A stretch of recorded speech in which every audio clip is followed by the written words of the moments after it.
السلام علیکم۔ اگر آپ بھی عربی زبان کو صحیح ان ڈیپتھ جا کے سمجھنا چاہتے ہیں تو پھر آپ کے پاس عربک ڈکشنری ہونی بہت ضروری ہے،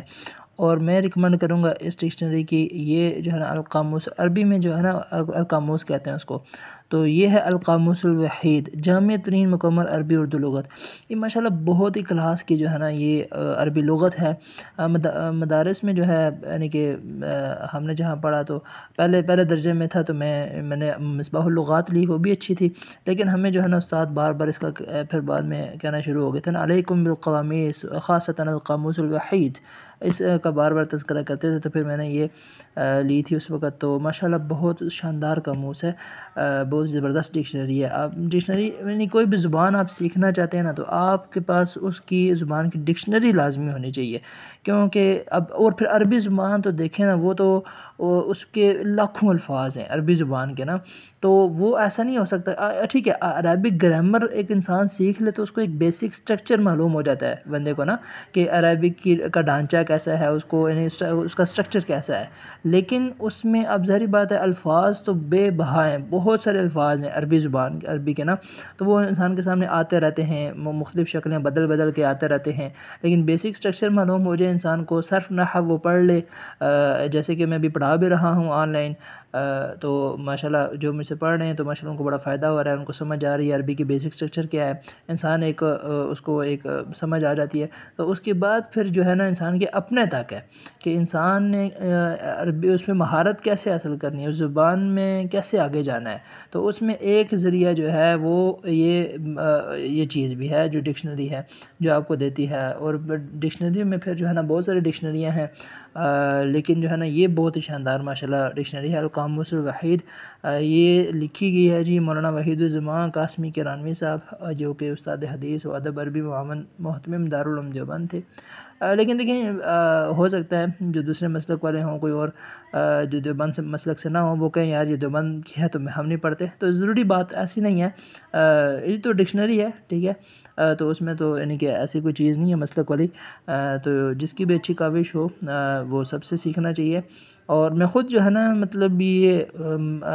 میں مسلک دیوبند سے ہی پڑھا ہوں، لیکن میرا جو ہے نا وہ تعلق الحمدللہ سب مسلک والوں سے اٹھنا بیٹھنا ہے، اور یعنی شدت پسندی، انتہا پسندی جو ہے، میں اس چیز سے جو ہے نا وہ اپنے آپ کو دور ہی رکھتا ہوں، اور کوشش یہی ہوتی ہے کہ امت مسلمہ جو ہے آپس میں وہ جو ہے نا ایک ہو، متحد ہو۔ ابھی دیکھیں نا فلسطین میں آپ دیکھ رہے ہیں کیا صورتحال چل رہی ہے، مسلمانوں کو جو ہے نا کتنی بے دردی کے ساتھ جو ہے نا وہ مارا جا رہا ہے، اور یعنی کہ ظلم کیا جا رہا ہے، اور پھر یعنی کہ جو انٹی اسلام لوگ ہیں وہ کتنا اسلام وہاں پہ کوئی نہیں اب وہ دیکھ رہا کہ سنی ہے، شیعہ ہیں، کیا ہے، نہیں، بس وہ کہتے ہیں یہ مسلمان ہیں، بس ان کو جو ہے نا ہم نے ختم کرنا ہے۔ تو پھر مسلمانوں کو بھی چاہیے جو ہے نا کہ آپس میں کم از کم جو آپس کے اختلافات ہیں ان کو آپس میں بیٹھ کے سالو کریں، اور یعنی کہ لیکن اسلام کے لیے کم از کم اکٹھے ہوں، ٹھیک ہے۔ تو اب عربی تو ہماری بنیادی زبان ہے، قرآن کی زبان ہے، حدیث کی زبان ہے، تو وہ تو سیکھنا ہم سب کے لیے ضروری ہے، اس لیے کہ ظاہر بات ہم نماز پڑھتے ہیں وہ عربی میں پڑھتے ہیں۔ اب دیکھیں اچھا جو ہے نا، اب دیکھیں اب جو فلسطین ہے وہاں پہ جو مسلمان ہیں نا، اب دیکھیں کس نے چیز نے جوڑا ہوا ہے نا پوری دنیا کے مسلمانوں کو ان کے ساتھ۔ اب اسلام کی خوبصورتی یہ بھی ہے نا، ایک زبان اسلام نے ہمیں دی ہے، عربی زبان، ٹھیک ہے، قرآن ہمارا عربی میں ہے۔ اب وہاں پہ جب کوئی بندہ نماز پڑھائے گا تو وہ عربی زبان میں پڑھائے گا، ایسا نہیں کہ جو فلسطین کی زبان ہے عربی، فلسطین کی بھی وہ بھی عربی بولتے ہیں، لیکن اب اگر چائنا کے مسلمانوں پر بھی ظلم ہو رہا ہوگا نا تو مسلمان ایک جان کی مانند ہیں، جیسے آپ صلی اللہ علیہ وسلم نے حدیث میں بتایا نا کہ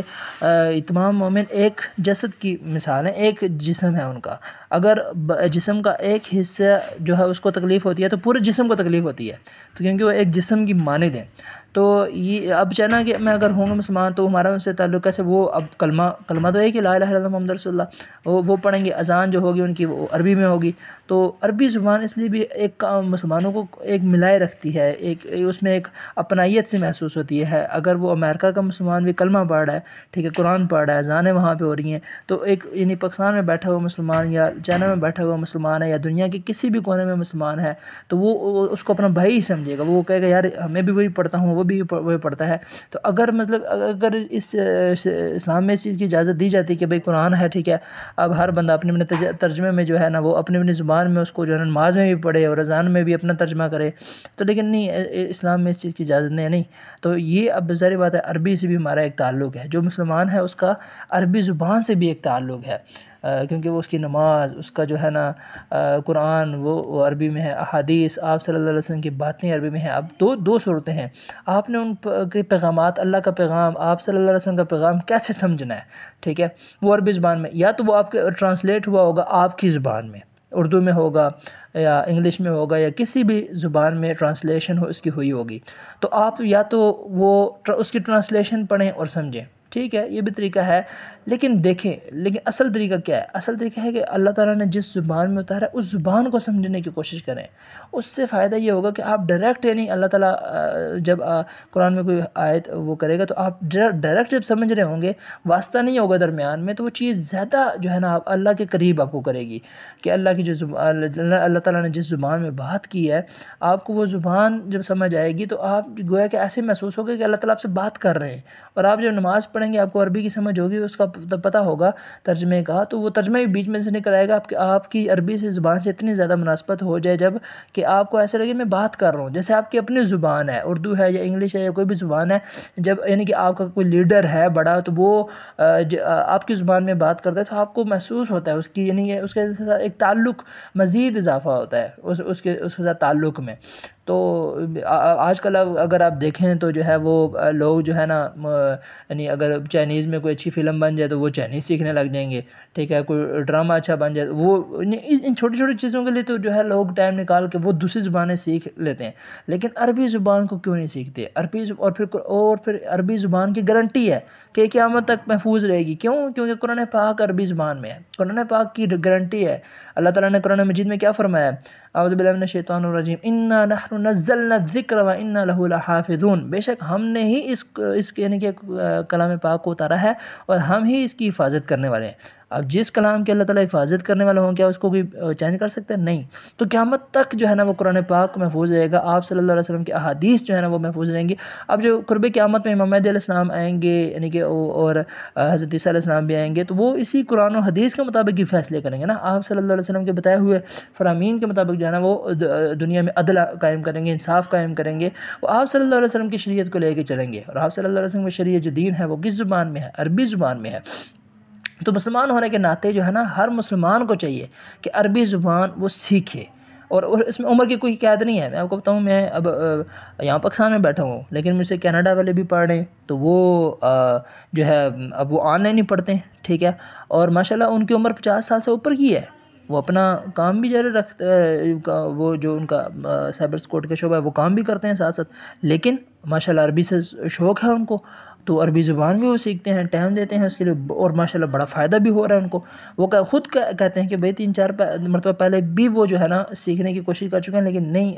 ترتیب نہیں صحیح بن سکی، وہ نہیں سمجھ آئی ان کو. لیکن ابھی الحمدللہ یہ ہے کہ ابھی وہ